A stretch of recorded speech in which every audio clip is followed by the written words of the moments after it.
حدیث نمبر 2641۔ حضرت عمران بن حسین رضی اللہ عنہ سے مروی ہے کہ نبی اکرم صلی اللہ علیہ وسلم نے ان سے فرمایا، کسی اور شخص سے فرمایا اور وہ سن رہے تھے کہ اے فلاں، کیا تم نے اس مہینے کے درمیان میں روزے رکھے ہیں؟ اس نے کہا نہیں۔ فرمایا، جب تم افطار کر چکو تو 2 روزے اور رکھنا۔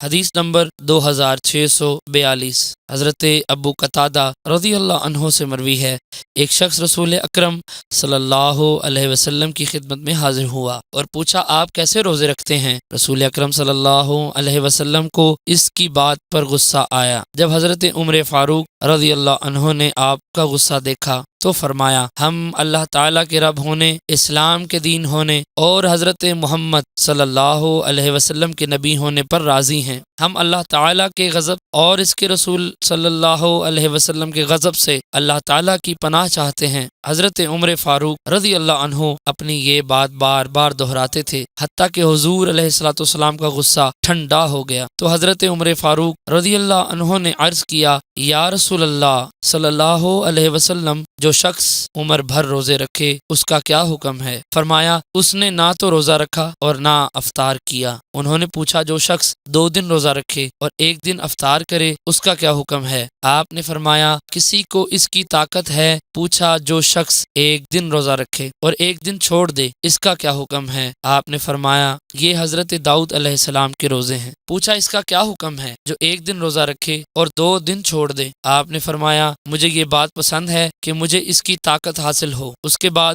رسول اکرم صلی اللہ علیہ وسلم نے فرمایا، مہینے کے 3 روزے اور رمضان سے رمضان تک عمر بھر کے روزے ہیں۔ 9ویں ذو الحجہ کا روزہ رکھنے سے مجھے امید ہے کہ اللہ تعالیٰ 1 سال پہلے اور 1 سال بعد کے گناہ مٹا دے، اور یوم عاشوراء کے روزے کے بارے میں بھی امید ہے کہ اللہ تعالیٰ 1 سال پہلے کے گناہ معاف فرما دے۔